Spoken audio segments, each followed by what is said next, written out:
그래서 우리 학생이나 청년들 중에 누가 드럼을 좀 배웠으면 좋겠어요? 저는 앞에 나와서 드럼 치면서 찬양 인도하는 걸 원하는 것은 아니고, 드럼이라고 하는 것이 생겼으니까, 그런 걸 하나의 취미 활동으로 있으면 좋겠다는 거죠. 그런 게 생겼으니까. 갖다 놔서 누가 치는 사람이 있어야지 그냥 폼으로 갖다 놓으면 그것도 쉽잖아요. 요한복음 1장 40절부터 51절까지입니다.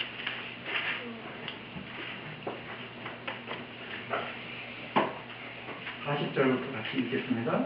요한의 말을 듣고 예수를 따르는 두 사람 중에 하나는 시몬 베드로의 형제 안드레라. 그가 먼저 자기의 형제 시몬을 찾아 말하되 우리가 메시아를 만났다 하고 메시아는 번역하는 그리스도라. 그리고 예수께로 오니 예수께서 보시고 이르시되 내가 요한의 아들 시몬이니 장차 게바라 하시니라. 게바는 번역하는 베드로라. 이튿날 예수께서 갈릴리로 나가려 하시다가 빌립을 만나 이르시되 나를 따르라 하시니 빌립은 안드레와 베드로와 한 동네 베세다 사람이라. 빌립이 나사렛에 찾아 이르되 모세가 율법에 기록하였고 여러 선지자가 기록한 그 일을 우리가 만났으니 요셉의 아들 나사렛 예수니라. 나사렛에 이르되 나사렛에서 무슨 수많은 것을 알 수 있느냐. 빌립이 이르되 와서 보라 하니라. 예수께서 나사렛에 자기에게 온 것을 보시고 그를 가르쳐 이르시되 보라 이는 참으로 이스라엘 사람이라. 그 속에 간사한 것이 없도다. 나사렛이 이르되 어떻게 나를 아시나이까. 예수께서 대답하여 이르시되 빌립이 너를 부르기 전에 내가 모아가는 마을에 있을 때에 보았노라. 나사렛이 대답하되 라비여 당신은 하나님의 아들이시요 당신은 이스라엘의 임금이로소이다. 예수께서 대답하여 이르시되 내가 너를 모아가는 마을에서 보았다 하고 믿느냐. 이보다 더 큰 일을 보리라. 또 이르시되 진실로 진실로 너희에게 이르노니 하늘이 열리고 하나님의 사자들이 인자 위에 오르락내리락 하는 것을 보리라 하시니라. 아멘.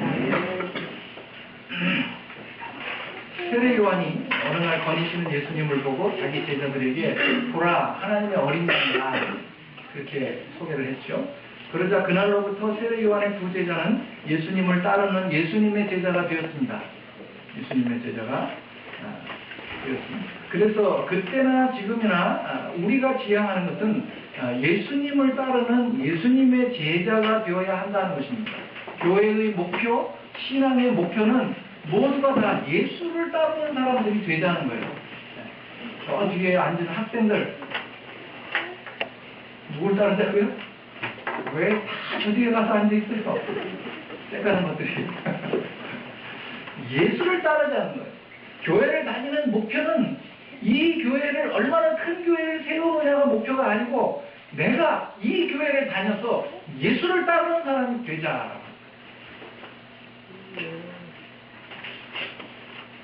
우리 주변에 훌륭한 목사님들이 많습니다. 또 훌륭한 교회들도 많습니다. 그러나 아무리 훌륭한 목사, 아무리 훌륭한 교회라고 할지라도 신자라고 하는 것은 목사와 교회를 추종하는 자들이 아닙니다. 신자는 바로 하나님의 어린 양, 세상 죄를 지고 가시는 하나님의 어린 양, 곧 우리 자신을 구원하신 구세주, 메시아, 그리스도로서 오신 예수를 따르는 자들입니다. 예수를 추종하는 자들입니다. 여러분들이 신앙생활을 하면서 이 교회에 출석을 하고 있는데 이 교회에 출석을 하시는 목표, 목적이 뭔지 전 잘 모르겠습니다. 그러나 이것이 아니라면 수정하십시오. 예수를 따르는 것이 목적이어야 됩니다. 내가 예수를 닮아가는 자, 예수의 가르침대로 사는 자, 예수가 나에게 목적하는 바를 이루어가는 자, 이것이 아니라고 한다면 여러분들은 이 교회를 출석하는 목적을 수정하셔야 됩니다. 성경의 기록을 보면 하나님의 백성으로 선택된 이스라엘 민족, 이스라엘이라고 하는 민족, 하나님이 선민으로 부르신 그 민족이 하나님으로부터 심판을 받습니다. 이게 어떻게 이런 일이 있을 수 있습니까? 어째 이런 일이? 하나님께서 선택하신 하나님의 선민이 하나님에 의해서 심판을 받는다. 도저히 이해할 수 없고 있을 수 없는 일들에 관한 기록이 성경의 기록이라. 왜 그랬느냐죠, 그 사람들이 왜 그랬느냐. 그들은 사람에게 보이려고, 사람을 추종하고, 사람들 눈치를 살피고 그리고 사람들이 옳다고 여기는 것을 따르면서 하나님을 등진 거예요. 그것은 자기 자신도 포함됩니다. 자기 스스로 옳다고 하는 것, 자기 스스로가 판단의 기준이 되어서 내가 생각할 때 이해되고 용납되고 옳다고 인정되는 것들을 따라가기 시작하면서 하나님을 등지는 그런 결과를 낳게 됐다. 요즘 우리가 묵상하고 있는 에스겔서에서 나오는 유다 백성의 잘못이 뭡니까? 그들은 자기들은 하나님의 언약을 가지고 있는 언약 백성이라 그랬어요. 그리고 자기들은 성전을 가지고 있어요. 하나님의 집인 성전을 가지고 있고 율법을 가지고 있고 그렇기 때문에 자기네들은 절대로 망하지 않는다 그래요. 절대로 망하지 않는다. 그게 오해였습니다. 오해였어요. 언약이라고 하는 것, 성전이라고 하는 것, 율법이라고 하는 것, 몸에 받은 할례라고 하는 것, 이 모든 것들은 너희들이 거룩하고 정결한 백성이다라고 하는 표시가 아니었어요. 그것은 오히려 소유하고 가지게 됨으로써 너희는 이제 그런 거룩한 백성이 되라고 하는 하나님의 요구였다는 거예요. 뭐라 그랬다고요? 자기에? 황민주, 뭐라 그랬다고요? 다음 수업 이 앞에다가 여기다 갖다 앉혀야 돼요. 율법을 가지고 있는 것이 다가 아니고 율법을 가지고 있다라고 하는 것은 이제부터 그 율법의 요구에 따라서 사는 백성이 되라는 것이었다 이거예요. 근데 그들은 어떻게 난 율법을 가지고 있다. 하나님의 법을 가지고 있다라고 하는 것으로서 자기 스스로를 속이고 있었다. 성전이 뭡니까? 제사를 통해서 하나님과의 관계를 개선하는 것입니다. 그리고 성전은 하나님의 집입니다. 하나님이 거하시는 처소입니다. 근데 그 하나님은 어떤 분이에요? 거룩한 분이에요. 거룩한 분. 그러면 하나님이 거하시려면 그 처소로서의 성전은 마땅히 거룩해야 돼요. 그렇다면 그들이 성전을 소유하고 있다라고 하는 것은 성전을 가지고 있다라고 하는 것으로서가 다가 아니라 이 성전을 소유한 자로서 마땅히 거룩을 요구받고 있다는 사실을 그들이 기억했어야 된다. 근데 그들은 그것을 모르고 우리는 그냥 성전을 가지고 있다. 우리는 율법을 소유하고 있다. 그렇기 때문에 우리는 망하지 않는다. 이렇게 얘기합니다. 할례 역시 마찬가지입니다. 할례라고 하는 표시를 몸에 받는 순간서부터 나는 이제 하나님의 소유이고 하나님의 속한 자라고 하는 것에 대한 마땅한 순종을 요구받고 있다는 사실을 그들이 이해하지 못하고 이름표를 새겼으니까 이제 나는 다 됐다라고 오해를 하고요. 보십시오. 이 이름표를 보십시오. 나는 하나님의 소유라고 여기 새겨 있지 않습니까? 그런데 예수님의 말씀은 뭐냐면 하나님의 소유라는 이름표를 새겼으면 하나님의 소유다운 삶이 너희들에게 나와야 되지 않느냐. 그런데 그런 삶이 나오지 않는다고 한다면 이 이름표라고 하는 것은 결국 가짜다. 사도 바울도 그랬습니다. 로마서 2장 28절에 표면적 유대인이 유대인이 아니고 표면적 육신의 할례가 아니다. 몸에다 할례 받았다고 그게 하나님 백성의 표시라고 생각하느냐? 착각하지 말아라. 할례는 어디다 해야 된다? 마음에다 해야 된다. 마음에다 할례를 해야 된다는 건 뭐예요? 그 할례가 요구하는 거룩과 정결한 백성으로 너 자신이 바뀌어야 된다. 그렇지 않고 이름표만 새기고 나는 할례 받은 하나님의 백성이라. 하나님의 백성이기 때문에 난 절대로 안 망한다. 이것이 착각이었다.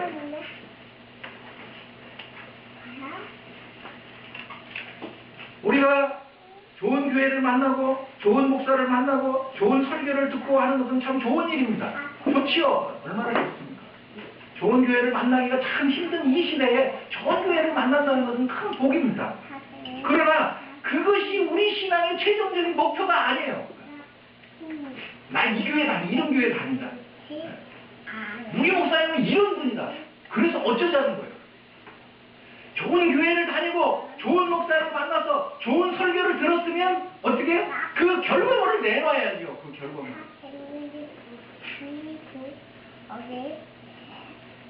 그 교회가 지향하는 바, 그 설교가 지향하는 바, 그 목사가 가르치는 바인 그 최종적인 종점을 향해서 내가 가고 있느냐라고 하는 것으로서 그것을 증명해내야지.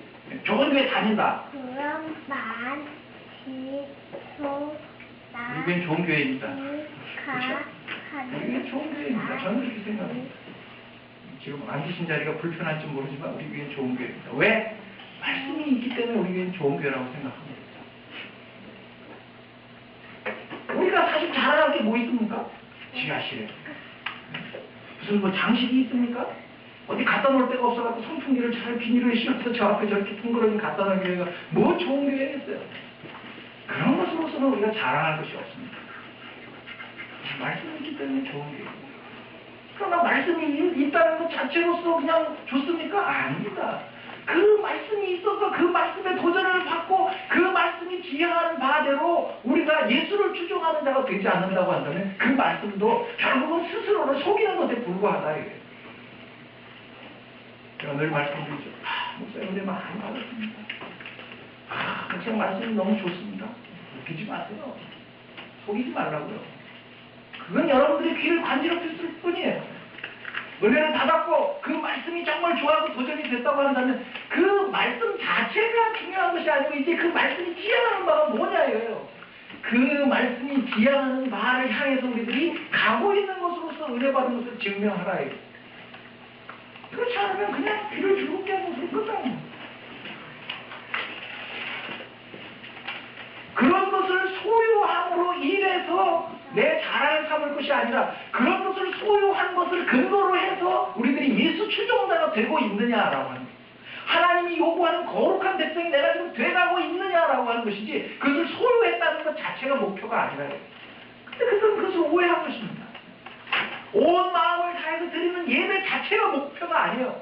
온 마음을 들여서 예배를 드리는 그 예배의 목적이 뭐냐예요. 내가 예수를 추종하는 자가 되고 예수를 닮아가고 있는 자가 되고 있느냐 하는 거죠. 정성을 다해서 연도를 드리고 열과 정을 다해서 섬기고 봉사하는 거 좋습니다. 그것을 하지 말라는 것은 아닙니다. 그러나 그것 자체로 우리들이 만족하고 있다고 한다면 그건 결국 스스로를 속이는 것이라 이거예요. 그것을 통해서 지금 내가 예수를 따라가고 있는 거예요. 예수의 제자가 되어가고 있는 것입니다. 만일 그렇지 않다고 한다면 우리도 지금 이 유대인들과 똑같은 잘못을 범하고 있는 거예요. 성전을 소유하고 있습니다. 난 약속을 받았습니다. 내가 신앙의 경륜이 이렇고 내가 이렇게 얼마나 많은 성경을 알고 있고 내가 목사라고 하는 타이틀을 가지고 있고 하는 것으로서 자기 스스로를 속이는 것이죠. 목사라고 하는 타이틀이 제 구원을 보장할 거라고 저는 생각하지 않습니다. 저는 그래서 목사라고 하는 타이틀에 대해서 하등의 미련이 없는 사람입니다. 여러분들이 어느 순간 야 이거 더 이상 아니다 그래서 뿔뿔이 다 흩어져 버리면 저도 아마 교회 문을 닫고 한 사람의 성도로 돌아갈 겁니다. 그냥 직분이라고 하는 것은 일을 위해서 주어지는 것이지 그 직분 자체가 목적이 아니거든요. 우리 한국교회에 잘못되고 있는 한 가지 생각이 뭐냐 항존직이라는 거예요.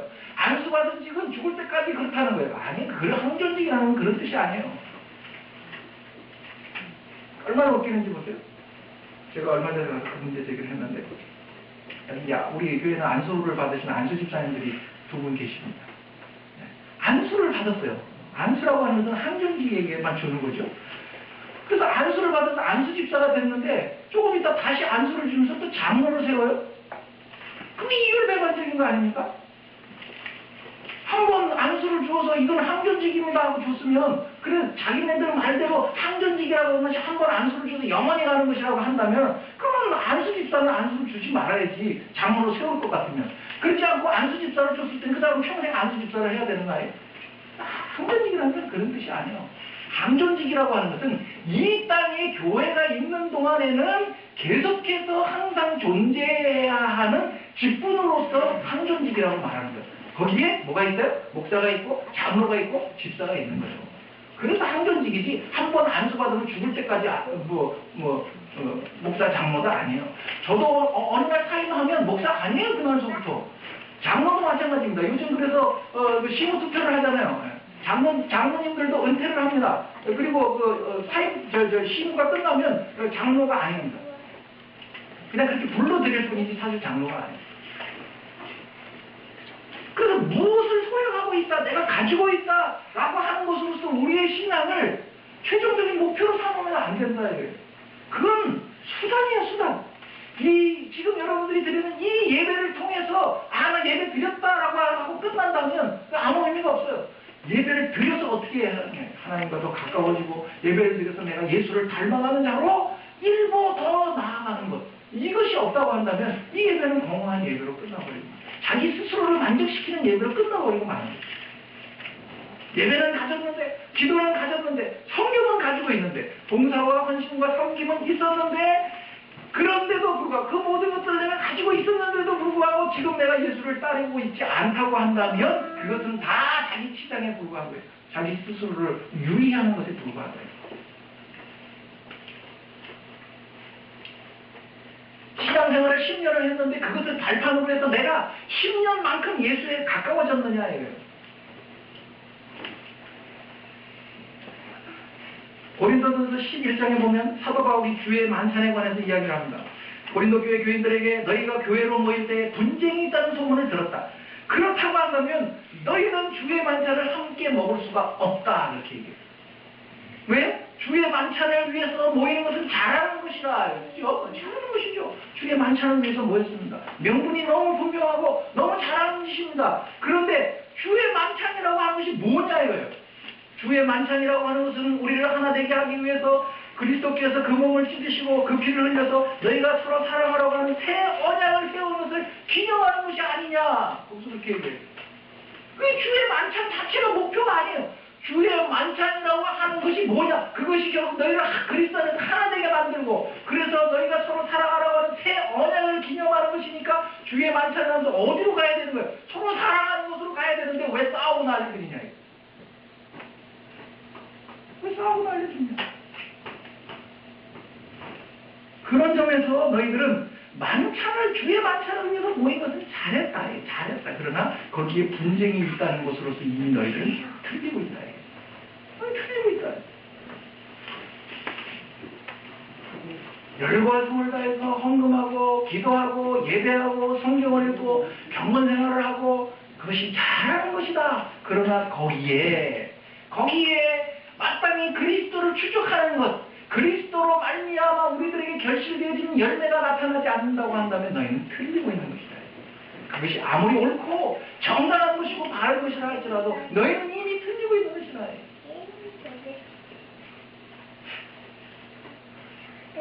예수 그리스도께서 오셔서 우리에게 자유를 주셨습니다. 율법의 모든 것으로부터 우리를 해방시키셨습니다. 갈라디아서는 자유의 대헌장이라고 불립니다.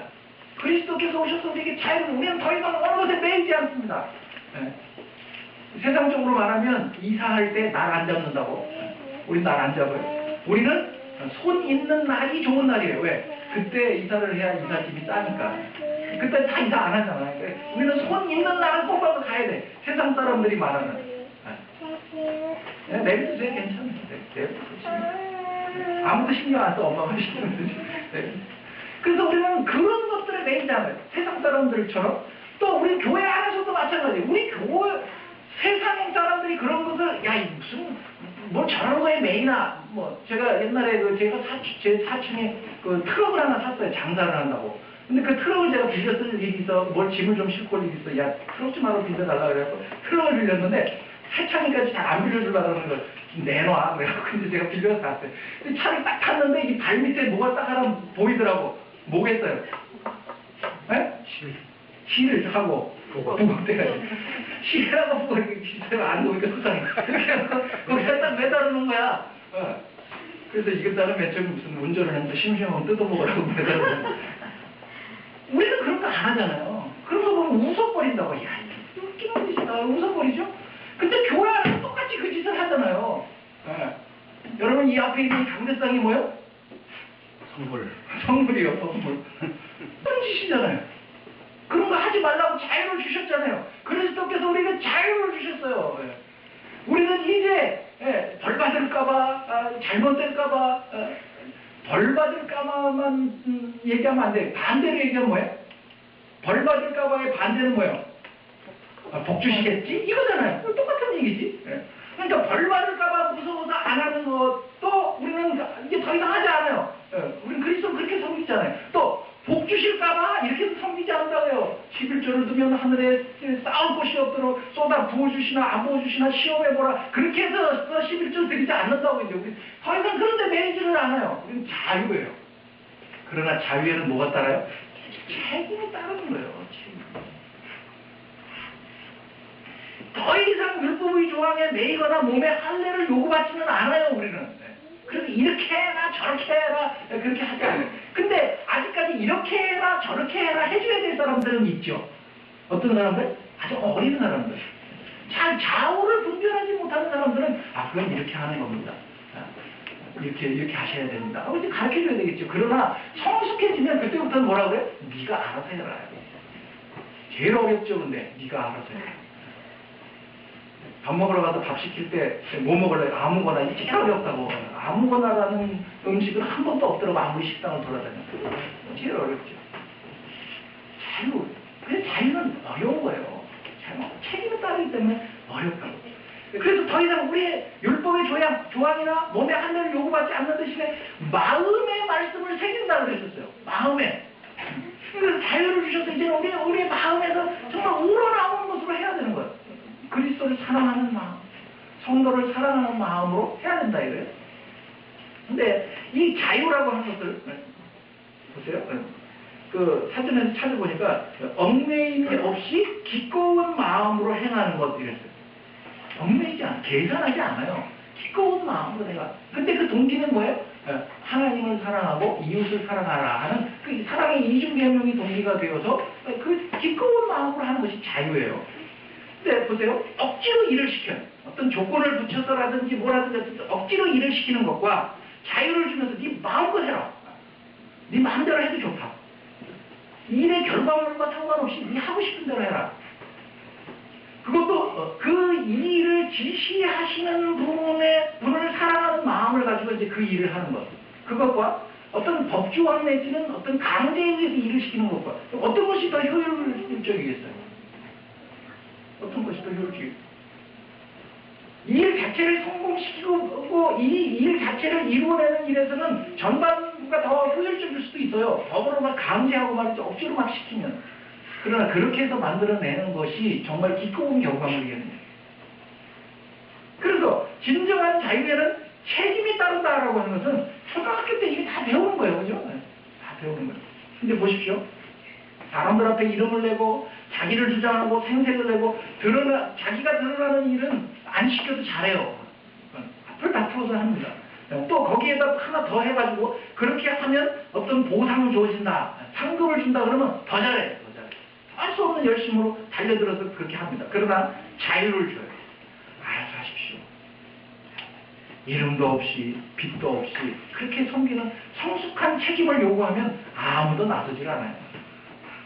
아무도 나서질 않아요. 안 한다고 해요. 엊그저께 제가 아는 후배 강도사님한테 전화가 왔어요. 목사님 큰일 났습니다. 왜 그동안은 파트 사역을 했는데 이제 전임 강도사로 부임을 하러 가게 됐는데 목사님 새벽 기도 때문에 큰 걱정입니다. 그래서 왜? 제가 잠이 많아가지고 깨지를 못해요. 걱정이 되는 거예요. 근데 그것도 그건데요. 제가 새벽 기도를 하면 이제 차량을 해야 되잖아요. 그래서 해야지. 성도들을 태우고 이제 차량을 다 해갖고 새벽 기도를 가야 되는데 저 혼자 타고 다니면 그래도 좀 나은데 이게 괜히 교인들 태우고 다니다가 졸아갖고 사고를 해주면 어떡합니까? 그래서 제가 그랬어요. 강도사님 아골골짝 빈대도 간다며. 신학교 때 그러죠. 신학교 때 제일 많이 부르는 찬송가가 그거예요. 아골골짝 빈들에도 이름 없이 빚도 없이 목숨 걸고 가오리라 했는데 이게 무슨 목숨을 거는데 새벽에도 차량량의 목숨을 거느냐. 그걸 뭘 감당을 못해 치레를 겁을 먹느냐. 제목이 걱정이 되는데 그러면 그만두세요. 그만두세요. 그걸 무슨 새벽 기도를 감당을 평생 해야 될 건데 이제. 그리고 그거를 의무라고 생각하는 강도사가 됐으니까 죽었다. 의무라고 생각하면 힘들죠. 매일 새벽까지 일어나고. 그러나 그것을 하나의 자유라고 생각을 해보세요. 다른 모든 이들이 잠들어 있는 이 시간에 나 홀로 깨워서 주와 대화할 수 있는 자유. 안 하겠어요? 내일 새벽 4시에 소녀시대를 만나고 싶은 분들은 교회로 나오세요. 미팅을 주선해드립니다. 아마 밤에 잠을 못 잘 거예요. 웃기죠? 이달 내일 모레 화요일 날 춘천 시민의 날 행사를 여기서 하더라고요. 춘천 시민의 날 행사를 하는데 제가 이제 어저께 그 전단지가 온 거를 봤어요. 근데 내가 보니까, 아이고, 이거 누가 가겠나 싶었어요. 왜 그랬냐. 그러니까 거기 그 참여하는 연예인의 제일 앞에 현철. 이러고 나왔더라고요. 아니, 현철 이런 사람이 와갖고 뭐 노인네들이나 가겠지, 젊은 사람들이 오겠어. 근데 작년에 그 월드 레저를 하는데 저기 저 종합운동장에서 월드 레저를 하는데 아주 진을 쳤어요. 진을 쳤어. 네. 새벽 기도를 마치고 그쪽으로 이렇게 한 바퀴 휙 돌았는데 새벽 기도 마치고 간 그 시간에 벌써 애들이 와가지고 진을 치고 있어요. 그때 거기 누가 왔더라? 이름도 잘 모르겠어. 아무튼 뭐 이렇게 단체로 우르르 몰려 나가서 이렇게 춤추는 애들이 몇이 왔어요. 그랬더니 막 들어가고 싶다. 난리를 치는 거예요. 그 누가 시켜서 하겠어요? 시간 좋으니까. 그게 진정한 자유예요. 자유가 정말 좋아서 기꺼워서 하는 거죠. 그래서 자유를 줘요. 알아서 해라. 이름도 없이 빛도 없이 성숙한 책임을 요구하면 아무도 안 해. 왜? 나도 안 알아주니까. 그리고 나도 하기 싫으니까. 그럼 그 내가 하기라도 좋으면 할 텐데 나도 하기 싫거든. 그러니까 안 한다 이거예요. 그게 세상 나라의 가치관과 하나님 나라의 가치관의 차이예요. 세상에도 자유를 주면 자유의 책임이라는 것이 따르는데 하나님 나라에서는 자유를 주시면서 네가 다 알아서 해라. 그리고 그 알아서 하는 것에 대한 결과물은 그 결과 자체로서 평가를 하지 않아요. 세상은 그걸로 평가를 하잖아요. 자유를 줘놓고 그 자유에 따르는 책임에 어떤 결과물을 내놓으라고 얘기하는데 이 세상 그 하나님 나라의 가치관은 그 결과물을 결과물로서 요구하지 않고 그 어떤 마음가짐을 가지고 기꺼이 했는가라고 하는 그 과정을 결과물로 하나님은 보시거든요. 그래서 하나님이 있는 사람들은 그렇게 하지 않아요. 그저 그냥 누가 보든지 안 보든지 그냥 해요. 누가 뭐라고 하든지 안 하든지 해요. 조를 짜지 않아도, 뭐 조직을 갖추지 않아도 알아서 한다고. 그래서 성숙한 사회가 되면 법이 많이 필요가 없어요.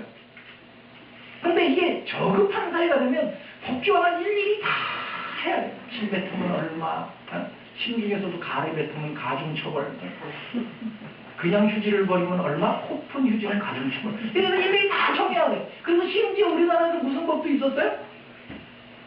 반찬에 관한 법도 있었잖아요. 그래서 한동안 그때가 누구 정도 때인지 모르겠는데 반찬도 몇 가지만 조금씩 줘야지 그 반찬 많이 주면 그것도 그 어디 걸리니 어쩌네 그럴 때가 있었다고.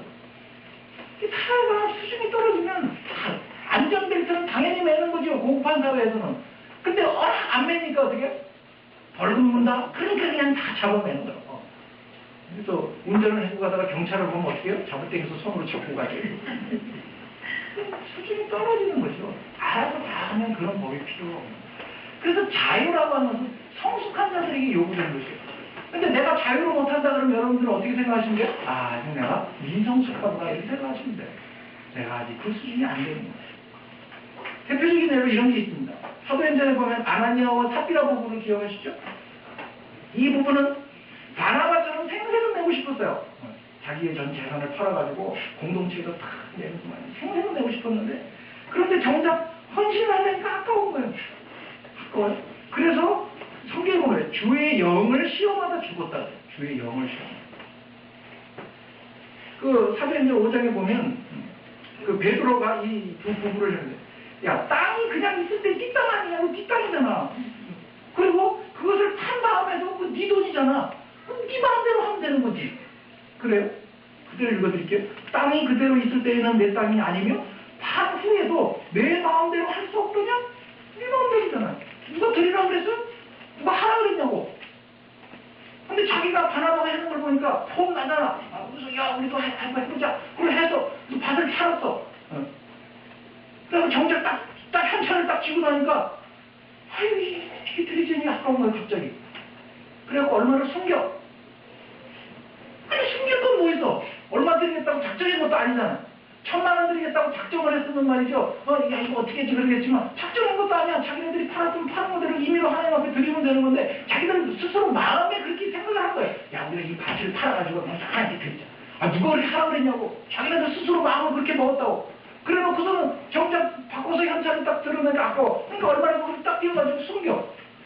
그거 왜 하는 거예요? 자기 스스로를 속이고 하나님을 시험하는 거예요. 여러분 헌금하실 때 계산하지 마세요. 그냥 하나님 앞에 그냥 기쁜 마음으로 그냥 내가 드릴 수 있는 형편에 맞춰서 그냥 드리세요. 뭐 이거를 드리면 말이지 뭐 복을 얼마나 받겠지 어쩌겠지 그래도 내가 2만 원은 드려야지 1만 원은 그렇지 동전은 드릴 수가 없지 생각하지 마. 옛날에 그런 얘기가 있었어요. 헌금 주머니가 이렇게 막 돌아갈 때 지금은 이제 밖에서 자유롭게 하죠. 주머니 돌아갈 때 미처 헌금을 준비를 안 해갖고 주머니에도 손을 넣잖아요. 그래갖고 이제 고르는 거야. 이 색깔이 포른 게 나오면 안 되잖아요. 그래서 찌적거려갖고 이게 빨간 게 나와야 될 텐데 그러다가 어떻게 쑥 뽑았는데 장전 파란 게 나오면 이제 안 낼 수도 없고 뽑았는데 그렇게 하지 말라 이거예요. 누가 너무 파란 거 내라고 했냐고. 자기 체면과 자기 생색과 자기 스스로 자기가 올무가 돼가지고 그러고서는 하나님을 시험해갖고 이 돈을 보고 어떻게 돼? 죽어요. 겁줘야지. 헌금 잘못하면 죽는다.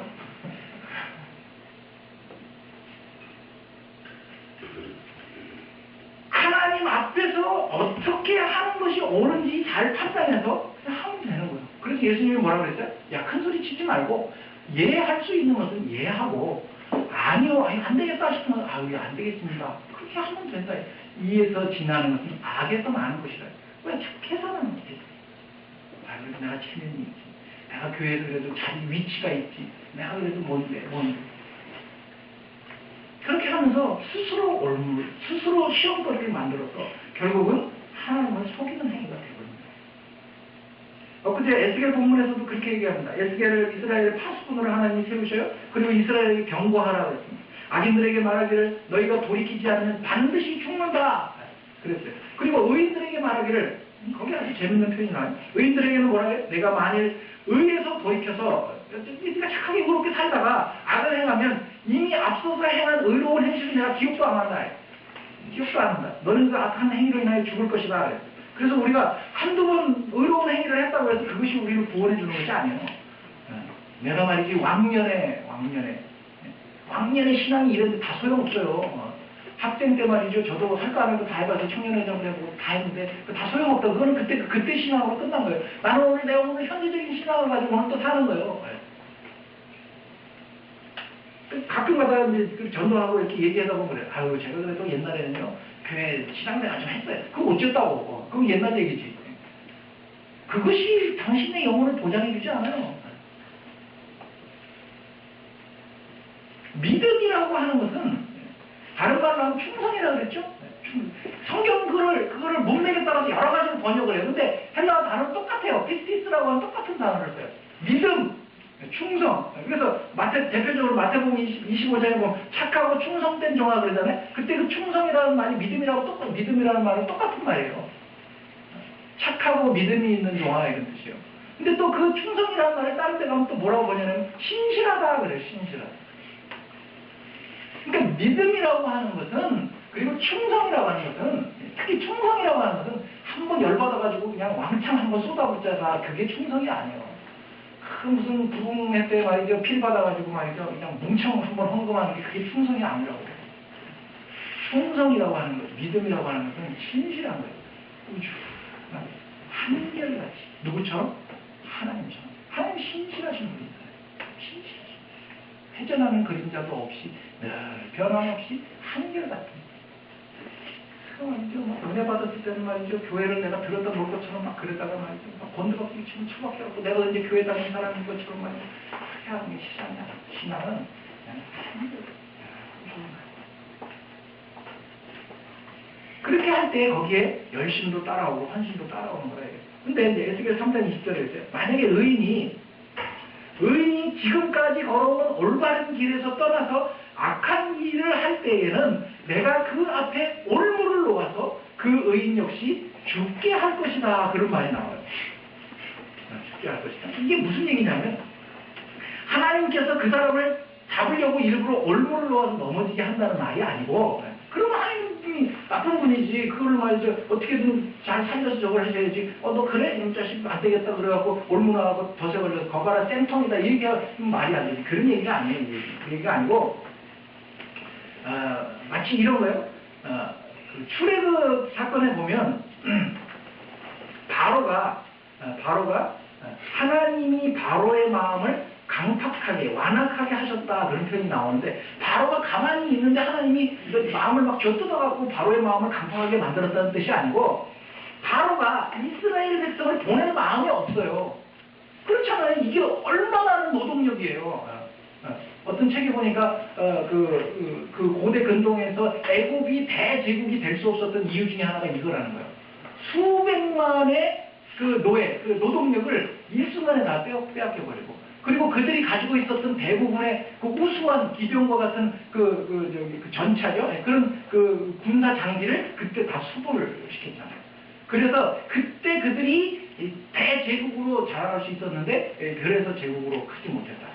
압수로나 바빌론이나 이런 나라들은 제국으로 클 수 있었던 반에 그렇게 얘기를 하더라고요. 어쨌든 이게 바로가 이스라엘 백성을 보낼 마음이 없어요. 이게 대단한 노동력인데 이걸 왜 보내느냐고. 그런데 하나님이 보내라고 재앙을 더하고 그렇게 하면 할수록 이 바로의 마음이 어떻게 되는 거예요? 점점 더 굳어지는 거예요. 그래? 우리도 그런 거 있죠? 막 뭐라 그러면 더 오기가 생겨가지고 말이죠. 그래? 죽지는 않았다. 네가 그딴 식으로 나오니까 내가 그거 꼴보기 싫어서 안 이렇게 돼버리잖아요. 마치 그런 거라 이거죠. 아까 얘기한 그 아나니아와 삽비라도 마찬가지. 누가 뭐라 그랬냐고요. 누가 뭐라 그러지 않았는데 자기 스스로가 이리 계산하고 저리 계산하고 이리 재고 저리 재고 이렇게 하다가 자기 스스로 올무에 빠져버린 거예요. 바로 그런 이야기를 하는 겁니다.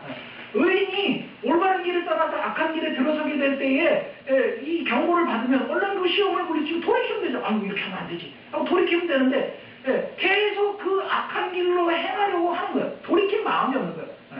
돌이킬 마음이 없는 것 자체가 자기 스스로에게 얼마가 돼버리는 거예요. 그래서 거기 걸려 넘어집니다. 여러분 헌금하실 때 누가 뭐라 그래요? 뭐라고 안 그러잖아요. 이름도 쓰지 말라고 그러잖아요.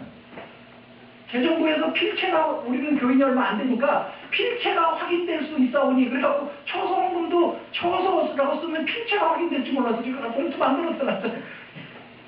그래서 그냥 여러분들이 잘 하시면 돼요. 여기 오셔서도 필경대에서 눈치 보기 뭐하면 헌금 봉투를 몇 장 가지고 가세요. 그래서 봉투에 이렇게 성경책에 넣었다가 주일날 집에서 이렇게 딱 준비해갖고 와가지고 들어오실 때 딱 준비된 마음으로 넣으면 좋잖아요. 꼭 여기 와서 지갑을 꺼내야 돼? 누가 아무도 뭐라고 안 그런다고. 여러분들 저렇게 하시면 되는 거예요. 근데 그런 걸 가지고 스스로 올무에 넘어지지 마시고.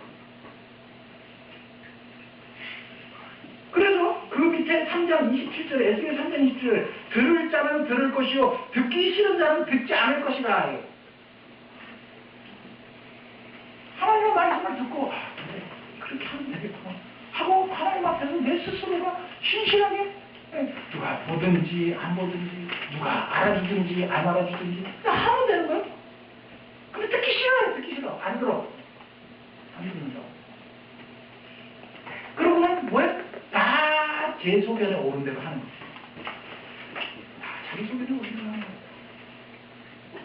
거지. 제가 이번 성경 공부 시간 때 이런 얘기를 했는데, 우리가 청소를 위해서 헌금합시다 그랬잖아요. 여러분, 제가 돈 얘기를 하자는 게 아니고 오해하지 말고 들으세요. 실족하지 말라는 얘기예요. 자, 이제 우리는 이제 교회에 식구들이 많으면 이런 것들이 식구들이면 안 되니까 헌금을 했는데, 이제 몇 달이 지나서 이제 헌금이 우리는 매달 고지가 되니까 이제 몇 달이 지나서 이렇게 헌금을 받는데 예를 들자면 저희가 이제 지난번에 그 의총회 때 제가 고지를 하기로 한 1,100만 원 정도가 우리가 이제 모였다고 그랬잖아요. 그래고 이제 몇 달이 지나서 쳐서 헌금을 합시다 그랬는데 1,200만 원 된 거야. 그럼 이제 100만 원 거친 거잖아요. 100만 원. 근데 어느 날 내가 이걸 이렇게 봤어. 1,200이 됐어. 근데 내가 100만 원을 헌금을 했어. 그럼 무슨 생각이 들겠어요? 우씨, 이것들이 나 혼자 헌금하고 아무도 안 했단 말이야? 그렇죠? 그렇게 되는 거잖아요, 결과적으로. 그러니까 우리가 교인이 많으면 그런 것들이 노출이 안 되겠는데 교인이 몇 안 되니까 그런 일들이 벌어질 수 있다고요. 우씨, 그럼 나만 손해봤잖아. 그러지 말라고요. 하나님께 드린 거잖아요. 하나님이 받으셨으면 그걸로 된 거예요. 또 더 나쁜 건 제가 부교육 때 바로 오래 해봐서 이런 얘기를 드리는데 더 나쁜 건 이거예요. 1,100만 원이라고 고지를 했는데 1,200만 원 거쳤네. 그러면 50만 원씩만 해서 뭐 두 사람밖에 안 냈던 얘기네. 아, 누가 더 내나 더 두고 봐야지. 두고 보고 있다가 마지막에 가서 내가 이런 쓸데없는 생각을 하지 말라고. 내지 마세요. 그러면 뭐 누가 내라고 그랬어요. 왜 그런 걸 마음에 두어서 스스로 얼굴을 만드느냐고요. 어리석은 짓이에요. 여러분들이 제가 새벽마다 하나님한테 기도하는 게 하나님 이 교회의 예배 초도는 당신이 만들어야 된다 그랬어요. 당신이 만들어야. 왜? 안 그러면 실족하니까 당신이 하십시오. 지금까지도 1100만 원도 하나님이 다 모으셨고 앞으로도 당신이 모으십시오. 우리는 아직 식구들도 적고 우리는 아직 여리고 아직 이 교회에 대한 멤버십이나 그에 따른 책임감들도 아직 그렇잖아요. 여러분 저하고 기껏해야 3년 됐잖아요. 제일 오래된 분이 3년 됐잖아요. 이제 뭐 그 다음에 2년 차. 그 다음에 이제 기껏해야 하면 이제 1년 미만인 분들이 50% 이상이에요. 그런데 여러분들에게 청소하고 하라 그러니까 여러분들도 부담스럽겠죠. 그렇죠? 저 같아도 그럴 거예요. 이놈의 교회가 무슨 모자라 정신. 그래서 개척교회 안 가는겨. 가면 돈 내라 그래서. 그럼 아무 왜 안 되겠어요. 그래서 제가 하나님한테 항변하는 거예요. 하나님. 아직은 우리가 우리 돈 내갖고 못해요. 하나님 당신이 하세요. 그러는 거예요. 안 돼도 좋아요. 여러분. 여러분들이 각자 알아서 형편에 맞게 하나님 앞에서 여러분들이 할 일이고 그거에 대한 책임을 하나님이 여러분에게 물으시는 거예요. 목사 눈치도 볼 것도 없고요. 여러분들이 알아서 하시라고요. 그래서 들기 있는 사람 듣는 것이고 듣기 싫으면 안 듣는 거예요. 그러나 그거에 대한 책임은 누가 져요? 내가 지는 거예요. 내가. 하나님이 너 헌금할 수 있는 형편 때문에 왜 안 했니? 그러면 하나님이 여러분들에게 뭐라 그러시겠죠. 저는 몰라요. 여러분들이 헌금할 처지가 되는지 안 되는지. 그래서 하나님의 말씀이 우리 귀에 들릴 때 그때가 복이에요. 복이라고. 왜 그래요? 하나님이 이 이스라엘 백성을 잔뜩 지금 심판하시는 거예요. 심판하시면 바벨론으로 다 끌려갔어요. 가만 내버려둬도 이놈들은 다 죽어요. 그죠? 가만 내버려둬도 다 죽는다고. 근데 뭐 때문에 선지자를 세우고 경고를 해요? 오늘 아침 말씀 묵상하실 때 오늘 아침에 보면 에스겔에게 행동, 상징의 행동을 가리죠. 토판을 30cm 토판을 만들어갖고 거기다 예루살렘 성을 그리고 거기다가 무슨 뭐 인형같이 무슨 뭐 전차나 이런 것들 해가지고 공격하는 형태를 만들고 철판을 사이에 두고 말이고 그리고 또 그 예루살렘을 향해서 어떻게 해요? 390일 동안 왼쪽으로 돌아놓고 그 40일 동안 또 오른쪽으로 돌아놓고 별 쇼를 다 시키고 별난 짓을 다 시키잖아요 하나님이. 네. 그러면서 뭐 보리하고 귀리하고 뭐 밀하고 뭘 지금으로 말하면은 말 그대로 그 웰빙 식단이지. 근데 그때는 정말 못하는 자들이 먹는 그런 식사를 그것도 아주 감하고 또 물도 어떻게 해? 0.6리터 그러니까 우리 500ml짜리 병 하나 그거 가지고 하루 생활하게. 이건 복잡하고 무슨 애들 장난 같은 짓을 하면 뭐하러 시키면 그냥 싹 썰어버려 죽여버리면 되지. 근데 그런 것들을 하시는 이유가 뭐예요? 살리자는 거잖아요. 살리자는 거. 살리자는 거. 그래서 그 말씀을 들을 때는 그 말씀을 보면서 웃기고 앉았네. 쟤는 뭐 하는 겨? 왼쪽으로만 누워가지고 왼쪽으로 고대 근동 사람들은요 방향을 정할 때 항상 동쪽을 기준으로 해서 정해요. 동쪽을 기준으로. 그 동쪽을 쳐다보면서 왼쪽으로 누우면 어느 쪽으로 누우는 거예요? 동서남북. 빨리 해봐요. 동쪽을 보고 내가 왼쪽으로 누우면 어느 쪽으로 누우는 거예요? 북쪽이잖아요. 북쪽. 예. 북쪽으로 누워서 390년 뭐예요? 북이스라엘이 멸망하는 거 얘기하는 거예요. 동쪽으로 보고 오른쪽으로 놓으면 유다잖아요. 40년. 그럼 남유다의 멸망을 얘기하는 거예요. 다 의미가 있어요. 괜히 돌아놓는 게 아니에요. 왜 뒤로 벌렁 서쪽에는 없잖아.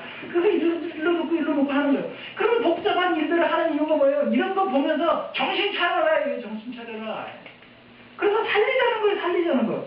그래서 경고를 한다는 것은 죽이자는 것이 아니고 살리자는 것이고 하나님의 말씀이 내 귀에 거슬려도 그것이 들릴 때에는 아직 기회가 있는 거예요. 아직 기회가 있는 거예요. 그래서 들을 귀 있는 자는 들으라. 들을 귀 있는 것 자체가 복이에요. 복. 일단 들리는 것이 복이에요. 이사야 선지자에게 뭐라고 얘기했어요? 이사야 입장에 누가 이 백성을 위해서 갈고 제가 하겠습니다. 그래서 가라. 가기는 가는데 가는 뭐라고? 들어도 듣지 못하고 보아도 보지 못하고 깨닫지 못하게 하기 위해서 보내잖아요. 이미 그때서부터 이제 심판하시겠다는 거죠. 그런데 그 말씀이 들려요. 듣기 싫지만 들려요. 그러나 그것이 들릴 때 그러니까 하나님이 아직 우리에게 자비를 베풀고 은혜를 베풀고 계신 거예요. 그럴 때 듣고 잘못했습니다. 제가 여태까지 신앙생활을 하나님 뜻대로 예수 추종하고 예수 따라가면서 하지 않고 말이죠. 목사 따라가고 교회 따라가고 말이죠. 기독교적인 명분에 사로잡혀가지고 이거 한번 복 받을 거라고 계산하고 이건 이따위로 신앙생활 했습니다. 잘못했습니다 하고 돌이키어야 사는 거라 이거죠. 그래서 우리가 말하는 신앙생활이라는 누가 보든지 안 보든지 알아주든지 안 알아주든지 이 강대상을 갖다 놓으니까 얼마나 좋은지 모르겠어요. 왜? 이게 딱 가려지니까 뒤에서 숨어 있을 수가 있잖아. 아니 어쨌든 제가 다리가 이 관절이 아파가지고 이제 병원 의사들이 무릎을 꿇지 말라 그래요. 무릎 꿇지 마라, 쪼그려 앉지 마라 그러거든요. 근데 이제 어쨌든 그래도 하나님 앞에 나와서 기도를 하는데 목사가 그렇다고 뭐 그렇잖아요. 그래서 맨 처음에 이제 무릎을 꿇고 한 15분, 한 2, 30분 이제 기도를 하다가 이게 이제 아파요. 이게 막 통증이 오니까 그럼 이제 다리도 좀 뻗어야 되고 그 이제 뒤척뒤척 하잖아요. 그 전에 있던 강대사는 뒤에 있는 분들이 기도하니까 다 눈 감고 하겠지만 그래도 뒤에 누가 있다는 게 의식이 되니까 내가 한 번이 자유롭지 못해도 이건 이제 너무 좋은 거지. 딱 쏘가지고 다리 뻗었다가 쭉 줄였다가 내 마음대로 할 수 있으니까. 누가 보든지 안 보든지 내 진정성은 하나님이 알아보시는 거예요. 이름도 없이 빛도 없이 하는 거예요. 하면 돼요. 이 시간에 졸면서 말이죠. 체격 큰 사람 뒤에 술을 하고 지나세요. 그 목사한테 안 듣지. 그거 하나님 나가요. 그 뒤에 숨는다고 모르나? 하나님 앞에 진정성을 가지고 누가 보든지 안 보든지 상관없이 내가 지금 예수를 따라가고 있느냐. 하나님이 기뻐하시는 짓을 내가 하고 있느냐. 내가 지금 이 정당한 신앙의 길을 걸어가고 있느냐 하는 것만 분명하면 되는 거라 이제. 쓸데없이 스스로 넘어지는 올무를 자꾸 만들지 마세요. 그거 미련한 짓이에요. 자, 이제 일본에 있는데 그렇게 예수님을 따라 나섰던 두 사람 중에 한 사람인 안드레가 자기 형제 시몬을 찾아가요. 우리가 이 메시아를 만났다. 그래갖고 이 시몬을 예수님에게 데리고 와요. 이 시몬을 보고 예수님이 뭐라고 해요? 야, 내가 요한의 아들 시몬이구나. 그렇지만 나중에는 내가 개바라고 불리게 될 것이다. 그렇게 말씀을 하셔요. 그러니까 시몬은 육신적으로는 요한의 아들이에요. 그러나 영적으로는 내가 장차 케파스, 이제 페트로스라고 하는 말이죠. 반석, 바위라는 뜻이에요. 그래서 반석이 될 것이라 그렇게 이야기를 해요. 그래서 우리가 잘 알듯이 마태복음 16장에 가면 예수님이 이제 드디어 예루살렘에 올라가서 십자가에 못 박혀 죽으실 것을 작정하시고 내가 권한을 받고 죽을 것이다 라는 이야기를 비로소 하시는 것이 마태복음 16장인데 그때에 베드로의 신앙 고백을 들으시고 베드로에게 내가 이 반석 위에 내 교회를 세울 것이다. 그런 말씀을 하셔서 그가 반석이라는 것을 다시 확인시켜주는 이야기가 나와요. 그래서 이제는 더 이상 요한의 아들 시몬이 아니라 너 이제 개바라, 반석이라 이렇게 얘기를 하셔요. 그래서 새로운 이름을 주시는 거예요. 그러면 내가 이제부터 반석이다. 그랬다고 해서 그 순간부터 베드로가 짱 하고 반석이 돼요? 아니죠, 아니죠. 우리가 잘 알고 있지만 베드로가 그 이후에도 얼마나 못난 짓을 많이 해요. 그죠? 칼 들고 설치기를 하지를 않나 말이죠. 예수님을 심지어 막 배반하고 저주하고 그러기를 하지를 않나 그래서 사탄 소리를 듣지를 않나. 예수님이 부활하시고 난 다음에도 다 끝났다. 고기나 잡으러 가자. 그러지를 않나. 못난 짓을 많이 한다고. 근데 못난 짓을 많이 한다고 해서 그게 반석이 아닌 것이 아니고 반석이 되는 거죠. 반석이다. 그러니까 너는 이제 반석이다 그렇다고 해서 그 시간으로 반석이 되지는 않지만 반석인 거예요. 마치 이런 거죠. 하나님이 아브라함에게 너 이제 더 이상 아브라함이라고 하지 말고 아브라함이라 해라. 너 이제 열국의 아버지다. 그렇게 하면서 이제 이름을 주셔요. 그에게도. 이름을 주시는데 그 열국의 아버지가 됐다고 해갖고 그 시간 이후서부터 야 나는 열국의 아버지다 그래갖고 애들을 숨풍숨풍 낳아요?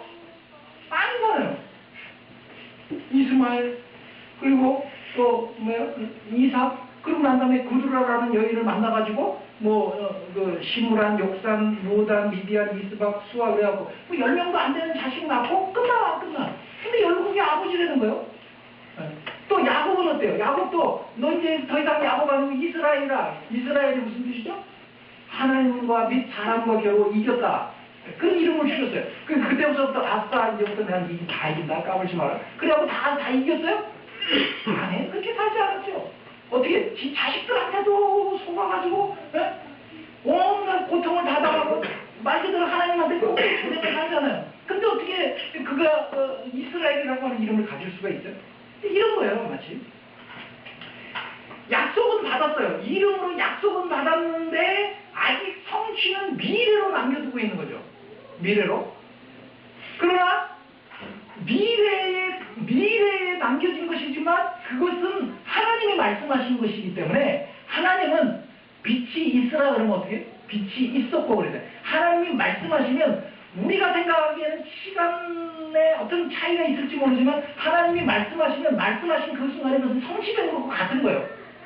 제가 출애굽 얘기를 자꾸 하잖아요. 이스라엘 모세를 통해서 이스라엘 백성을 출애굽시킬 때 내가 이 백성을 끌어다 이리로 데리고 올 것을 뭘로 압니까? 증거를 주십시오 그랬어요. 그러니까 하나님 뭐라고 증거를 주죠?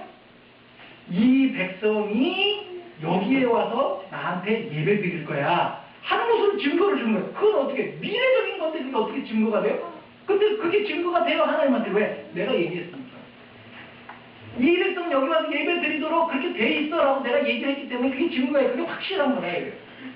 마치 그런 거예요. 하나님이 약속을 주셨어요. 그런데 그것은 아직 성취되지 않았고 완성되지 않은 우리는 미래적인 것으로 가지고 있지만 그 미래적인 것을 당겨서 지금 내가 소유하고 있는 것과 같은 거예요. 그래서 히브리서 11장 1절에 뭐라 했어요? 믿음은 바라는 것들의 실상이라고 그랬는데 이렇게 직역을 해놨어요. 믿음은 우리가 바라는 것들을 보증해 준다. 믿음은 우리가 바라는 것들을, 이게 또 바라는 것들을 오해하지 마세요. 앞으로 15. 주여 믿음, 그거 바라는 걸 얘기하는 것이 하나님 나라를 이야기하는 거예요. 영원한 나라. 그것을 우리들이 지금 약속으로 받았지만 그건 미래적으로 완성될 것이에요. 그렇지만 그것을, 그 약속이 뭐예요? 보증해 준다. 이미 가지고 있는 것과 같다. 선진들이 믿음으로 이것들을 증거로 얻었다. 그래서 하나님께서 예수 믿는 우리에게도 이 베드로처럼 이름을 줬죠. 무슨 이름 줬죠? 성도라. 우리 성도라는 이름을 주셨어요. 그래서 우리는 성도예요. 하나님께 속한 거룩한 무리들이에요. 우리는. 근데 문제는 우리 스스로를 봐도 아이고 무슨 성도 부르는 거지 무슨 성도. 그죠? 우리 스스로를 봐도 참 부끄럽죠. 그 이름에. 우리가 하는 행실을 보면 성도라고 감히 말할 수 없다 이래요. 근데 성경은 우리를 보고 성도라는 거예요. 성도.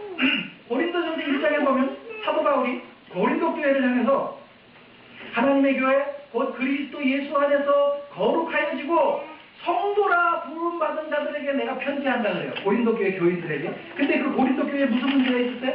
분쟁이 있고 다툼이 있고 자기 자랑이 있고 심지어 음행이 있던 교회예요. 고린도 교회는. 근데 그 고린도 교회 교인들을 향해서 성도라는 거예요. 우리가 마찬가지. 우리도 아직 다툼이 있고 시기가 있고 오해가 있고 불신이 있고 미움이 있고 우리 안에서 오만 정말 성도라고 할 수 없을 만한 일들이 있는데 우리 보고 성도라는 거죠. 이게 왜 그런가? 아브라함이 그랬고 야곱이 그랬던 것처럼 약속으로 받아가지고 있는 거예요. 우리는 성도예요. 그리고 그것이 아직 완성되어지지 못했을 뿐이지 우리는 성도라 해요. 완성된 자로서의 거룩한 사람은 아니에요. 아직 우리는 미완성이에요. 그러나 이미 그 완성을 목표로 향해서 가고 있는, 그것을 땡겨서 이미 소유하고 있는 자와 같다 이거예요. 그렇기 때문에 아직은 아니지만 이미 된 사람들이라 해요. 아직은 아니지만 이미 된 사람. 왜 하나님 그렇게 작정하시고 이건 하나님 나라의 원리와도 같아요. 하나님 나라는 이미 우리 가운데 임했어요. 그죠? 우리 가운데 예수 그리스도가 하나님 나라 갖고 왔다. 하나님 나라 여기 있다 저기 있다 너희 가운데 있다. 하나님 나라 왔어요. 하나님 나라 왔습니다. 그래서 그 주님의 통치가 우리 가운데 이미 시작되었어요. 그러나 아직 완성은 아니죠. 그래서 미래적인 하나님 나라와 이 현재적인 하나님 나라를 신학적인 용어로 뭐라고 표현을 하냐면 이미 왔어요. 이미. 그러나 아직은 아니다. 영어로 그것을 already but not yet 그래요. 이미 왔어요. 이미. 하나님 나라. 그래서 우리 지금 하나님 통치를 받고 사는 그 나라의 백성이지만 그 나라가 아직 완성되어 있지는 않아요. 먼 미래로 갈 수 있어요. 그렇지만 그것을 우리가 지금 가지고 있는 것이죠. 참 어려운 이야기죠. 그렇지만 그것은 현실이에요. 그래서 우리가 이 다음에 죽어서 천국 가는 것이 아니에요. 우리는 이미 천국 백성으로 사는 거예요. 그래서 우리는 성도예요. 아직 그 완성은 미래로 남겨두고 있지만 마치 베드로가 너는 반석이다 라는 약속을 받았지만 아직 반석은 아니지만 그 이후로도 많은 부족을 드러냈지만 그럼에도 불구하고 반석이라고 하는 그 약속을 가지고 있는 거예요. 그 이름으로. 마찬가지예요. 우리는 아직 하나님의 거룩하신 것 같이 거룩하지 못하지만 그것을 약속으로 받아 가지고 있기 때문에 성도예요. 그렇기 때문에 우리는 아브라함이 장차 열국의 아버지가 되고 시몬이 장차 반석이 될 것을 믿었던 것처럼 그래서 그들이 그 믿음의 신앙을 견지해서 결국은 그것의 성취를 그 나라에 가서 보게 되는 것처럼 우리도 그것을 반드시 실현될 것이라고 하는 그 소망의 보증으로서 믿음을 가지고 그 소망이 성취될 것을 바라보면서 우리의 믿음 생활을 견지해 나가요. 에이, 예수 믿어봐도 다 소용없네 하고 포기하는 건 내 것이 아니에요. 그러나 내가 지금은 부족하다. 내가 지금 허하다. 지금 내가 봐도 나 스스로를 봐도 부끄럽다. 그러나 하나님이 나에게 약속하셨기 때문에 내가 그것을 위해서 지금 달려가고 있다. 그래서 이 지상에 있는 교회를 신학자들이 뭐라고 얘기하냐면 전투하는 교회라. 전투하는 교회. 그것을 경쟁 취해 나가고 그것을 위해서 분투하고 싸워나가는 교회라고 그렇게 이야기하는 것이죠. 그러니까 포기하면 안 돼요. 아까 얘기한 이름도 없이 빛도 없이 그걸 포기해버리면 안 된다고요. 그러면 아니란 말 못하는 거예요. 히브리서 6장에 그랬어요. 뒤로 물러서면 하나님이 기뻐하시지 아니하신다. 우리는 영원권에 이르는 믿음을 가져야 하기 때문에 뒤로 물러서면 안 된다. 그렇게 경계를 하고. 자, 오늘 본문 뒤로 가면 또 한 사람이 나와요. 이튿날 예수님께서 갈릴리로 나가려는데 빌립을 만나요. 빌립은 안드레와 베드로와 한 동네 사람인데 이 사람은 예수님 나를 따르라 그래갖고 이 빌립은 즉시로 예수님의 제자가 돼요. 근데 이 빌립이 자기 친구인 나다나엘을 찾아가요. 그래서 뭐라고 얘기를 하냐면 야 모세가 율법에 기록했고 여러 선지자가 기록한 그 사람은 우리가 만났다. 그 사람이 누구냐면 요셉의 아들 나사렛 사람 예수다. 이렇게 소개를 해요. 그러니까 이 나다나엘이 뭐라 해요? 야 나사렛 같은 촌동네에서 무슨 메시아가 나나 무시해버린 거예요. 그 당시에 예루살렘 사람들은 이 갈릴리 사람들을 이방의 갈릴리라고 무시했어요. 갈릴리. 근데 그 갈릴리에서도 또 나사렛이야. 그러니까 이게 완전히 촌동네야. 제가 어디 이제 세미나나 이런 데를 가잖아요. 그럼 이제 목사님들 이렇게 만나요. 그럼 인사를 해요. 어디서 오셨어요? 우리 인사에서. 그럼 춘천에서 왔어요. 그러잖아요. 그러면 굉장히 멀리서 온 것처럼 생각을 하는 거예요. 자기는 경상도에서 와놓고 먼 데서 오셨네요. 그래요. 그러니까 강원도 그러면 그냥 다 뭐 그렇게 생각을 하는 거예요. 마치 그래. 갈릴리 그러면 벌써 좀 이렇게 무시한 그런 동네. 근데 거기에서 또 어디 강원도에서 어디 그러면 무시하네? 서서 거기는 알지도 못해. 어디 태백이나 이렇게 영월이나 이 정도 돼야지 알지. 그렇게 얘기를 하는데 무시하는 거예요. 야 그런 데서 무슨 메시아가 나나? 그러면 이제 무시를 해버렸어요. 네. 그랬는데 이제 나다나엘한테는 말도 안 되는 얘기지. 그런데 빌립이 와서 봐라. 자꾸 이렇게 얘기를 하니까 할 수 없이 예수님에게로 갔어요. 근데 그 나다나엘을 보시고 예수님이 대뜸 뭐라 그러냐면 야 봐라. 이 사람은 참 이스라엘 사람이다. 그 속에 간사한 것이 없다. 거짓된 것이 없다. 이제 그렇게 말씀을 하셔요. 그러니까 나다나엘을 당신이 날 언제 봤다고 나를 보자마자 대뜸 무슨 참 이스라엘이 어쩌고 거짓된 것이 없다고 그렇게 말하나. 그래서 당신 나를 어떻게 아십니까? 그리고 반문을 해요. 그러니까 예수님이 뭐라 그래요? 나다나엘아 빌립이 너를 부르기 전에 내가 무화과 나무 아래 있을 때 너 봤다? 그렇게 얘기를 하셔요. 그랬더니 또 나다나엘이 웃기죠? 대뜸 예수님을 보고 당신은 하나님의 아들이십니다. 당신은 이스라엘의 임금님입니다. 이렇게 고백을 한단 말이에요. 그러면 무슨 예수님이 수시력이 있어서 그걸 딱 보니 당신 대단합니다. 시공을 초월한 초능력자시군요. 이래서 이런 고백이 나왔느냐. 그런 얘기가 아니에요. 무화과 나무 아래 있을 때 봤다라고 하는 말이 무슨 의미가 있는 얘기라 해요. 그게 그냥 하는 얘기가 아니에요. 우리는 이제 잘 모르지만 그 당시의 사람들은 무화과 나무 아래에 있다 그러면 그게 무슨 표현인지를 금방 알아먹었어야 해요. 옛날 우린 우리말 속담에 이런 게 있어요. 오얏나무 아래에서는 뭘 고쳐 매지 마라? 각끈을 고쳐 매지 마라. 또 참외밭에 가면 신발끈을 고쳐 매지 마라. 무슨 얘기인지 알잖아요. 괜히 오해받을 짓 하지 말아라. 그런 얘기잖아요. 그것처럼 무화과 나무 아래에 있다 그러면 그 당시 사람들은 다 알아먹는데 그게 무슨 뜻이냐면 당시에는 좀 마을이 이게 규모가 있어야 회당이라는 것이 있어요. 그리고 회당이라고 하는 것이 있어야 거기에 모여서 율법을 이렇게 가르침을 받잖아요. 근데 이렇게 좀 작은 동네 이런 데는 회당이라는 곳이 없어요. 그리고 지금처럼 무슨 성경책을 아무나 이렇게 가지고 있었던 때가 아닌 두루마리고 그러기 때문에 가격도 비싸고 부피도 크고 그랬죠. 그러니까 회당이라는 곳에 가야 말 그대로 성경 말씀을 들을 수 있는데 이런 작은 마을에는 이제 회당도 없으니까 어디에 모여서 성경을 배우느냐, 소위 말하는 율법을 배우느냐 하면 무화과 나무 밑에 모여서 성경 공부를 하는 거예요. 왜냐하면 이제 그 이스라엘이라고 하는 나라가 뭐 건기가 6개월씩이나 막 계속 되기 때문에 이 나무 그늘 밑에서 모여서 이제 성경 공부를 하는데 나다나엘이 뭐 나무 그늘 밑에 한가하게 앉아 있었던 것이 아니라 거기서 율법을 공부하고 있었던 거죠. 율법을. 근데 아까 이제 빌립도 얘기를 했지만 모세와 선지자의 글에 기록한 그분이다. 누구의 메시아잖아요. 그분이다. 근데 지금 나다나엘이 뭐 하고 있었던 거예요? 율법과 선지자를 공부하고 있었던 거예요. 모세의 글과 선지자의 글을 공부하고 있었던 거예요. 그래서 예수님이 너 무화과 나무 아래에 있었지? 그러니까 일단 한번 깜짝 놀란 거예요. 근데 이제 그것뿐만이 아니라 스가랴서 3장에 보면 장차 메시아가 오시면 하나님의 백성들을 불러 모으는데 어디로 불러 모으느냐 하면 무화과 나무 아래로 불러 모아요. 하나님의 백성들. 또 미가서 4장에 보면 종말 곧 여호와의 날에 그 언제요? 메시아가 오는 날이죠.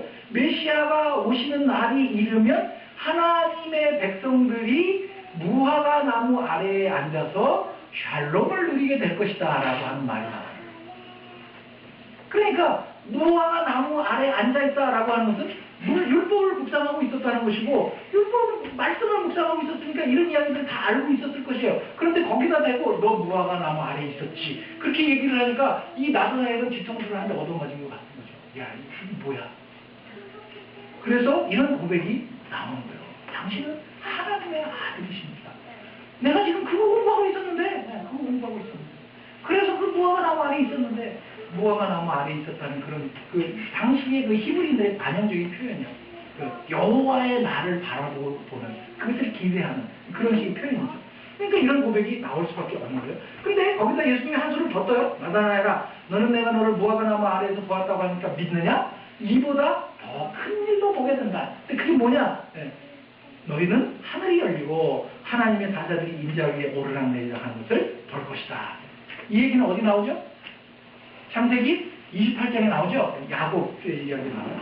야곱이 형 에서를 피해갖고 하란으로 도망가다가 한밤중에 꿈을 꾸잖아요. 근데 사닥다리가 하늘에서 그 꼭대기가 하늘에 닿았어요. 그리고 하나님의 사자들이 거기를 오르락내리락 하는데 그 위에 누가 있어요? 하나님이 딱 서 계시는 거예요. 그러면서 나는 여호와라. 내 조상 아브라함과 이삭의 하나님이라. 그렇게 얘기하는 장면이 나와요. 그래서 야곱이 잠에서 깨고 난 다음에 뭐라 그러죠? 여기가 어디라? 여기가 하나님의 집이다 그러잖아요. 야 여기가 하나님의 집이구나 그래갖고 거기 이름을 뭐라고 줘요? 베델이라. 베트엘이라고 해요. 베트라고 하는 말 히브리 말은 집이라는 뜻이에요. 엘은 하나님 뜻이고 하나님의 집이라. 베델이라고 이름을 줘요. 자, 그 이야기를 예수님이 여기서 인용을 하시는데 창세기처럼 하나님이 꼭대기에 서 계시는 것이 아니고 여기서는 뭐라 하냐면 하늘이 열리고 그래요. 하늘이 열리고. 그게 창세기 28장하고 지금 요한복음 1장의 얘기가 조금 달라요. 하늘이 열리고 그러는데 하늘이 언제 열렸냐 하면 또 한 번 열린 적이 있어요. 또 한 번. 그게 언제냐면 예수님께서 세례 요한에게 세례를 받으실 때 하늘이 열려요. 하늘이 탁 열리면서 거기서 무슨 소리가 들려요? 하나님의 음성이 들리는데 성령이 임하면서 이는 내 사랑하는 내 아들이다. 그런 얘기가 딱 들려요. 그림을 그려보세요. 하늘이 열렸어요. 하나님의 성령이 비둘기같이 예수님의 임하고 이는 내 사랑하는 아들이여 내 기뻐하는 자라 음성이 들리면서 이 세례 요한의 세례를 받고 이제 그 임무가 이양이 돼요. 이제 세례요한은 거기서 끝이고 이제 예수님께서 공적인 사역을 이제 시작을 하시는 거예요. 그래서 이건 그 예수님이 세례 받으신 사건을 그 하나님의 아들 왕으로서 이렇게 이제 그 임관하는 그 뭐라 그러나요? 대관식이라 그러나요? 그 하는 것으로 그렇게 보통 이해를 해요. 시편 2편하고 연결을 해서. 그래서 어쨌든 이제 공적인 사역을 시작하게 되시는 거예요. 그러니까 보세요. 결국 예수님 자신이 하나님으로서 지금 여기 와 있는 거예요. 하나님의 아들이니까 여기 와 계시는 거예요. 그리고 이 하나님이신 예수님 머리 위로 천사들이 왔다 갔다. 그전에는 하나님이 어디 계셨어요? 위에 계셨는데 이제 직접 내려오신 거예요. 그리고 그 위를 왔다 갔다 천사들이 왔다 갔다 하는 거예요. 그러면 예수님이 계신 그곳이 어디예요? 예수님이 계신 그곳이 어디예요? 하나님 집이잖아요. 하나님이 계신 집이 하나님 집이니까 예수님이 하나님이니까 거기가 어디? 거기가 바로 그 말 그대로 베델이 되는 거잖아요. 하나님의 집이 되는 거잖아요. 이 이야기가 어떻게 이어지느냐면 2장으로 넘어가서 이어져요. 내가 바로 메시아다라고 하는 것을 어떻게 시위를 하시냐면 요한복음 2장에 넘어가면 무슨 사건이 나와요? 물로 포도주를 바꾸는 사건이 나와요. 그래서 당신이 진정한 메시아요 하나님의 아들이시라는 사건의 첫 표적을 보여줘요. 그리고 그 다음에 바로 연이어서 무슨 얘기가 나오냐면 성전을 청결하는 얘기가 나와요. 그러면서 성전을 다 헐어버려라. 그리고 어떻게 성전을 내가 사흘 만에 다시 지으리라. 진짜 성전이 누군 줄 아느냐? 내가 진짜 성전이다. 그 얘기를 하셔요. 지금 다 연관성을 가지고 있는 이야기예요. 그래서 지금 이제 그 얘기는 이제 2장 가서 살펴볼 것이고 그 얘기는 내가 만약에 볼 것이다라고 했던 이유는 뭐냐면 네가 율법에서 지금 그렇게 고대하고 기다리던 메시아가 바로 나다. 하나님의 아들인 나이고 내가 곧 성전이고 내가 바로 하나님의 뜻을 이 땅에 전하러 온 자이고 하는 것들을 거기서 포괄적으로 그 이야기를 끌어오면서 거기서 그렇게 전개해서 이야기를 하십니다. 그것을 너희들이 볼 것이다 그러잖아요. 그래서 실제적으로 이제 2장 이하서부터 실제로 그래서 보는 거예요. 이 제자들이. 예수 그리스도께서 하나님의 아들이시며 메시아이시며 참된 성전이시며 하신 것들을 그들이 보게 되는 거예요. 우리는 그것을 뭘 통해서 봐요? 말씀을 통해서 보죠. 예수가 그리스도다, 메시아다라고 하는 것을 말씀을 통해서 보는 거예요. 자, 보세요. 요한복음 2장 20장 31절에 요한복음을 기록한 목적이 뭐라고 했어요? 첫 시간에 했죠. 예수가 그리스도이심을 알게 하려고. 그죠? 예수, 그 촌동네에 온 보잘것없어 보이는 그 사람이 사실은 그리스도다. 그걸 알게 하려고. 그래서 그 다음에 어떻게 그 이름을 믿고 어떻게 해요? 영생을 얻게 하려고 요한복음을 썼다. 그렇게 얘기했잖아요.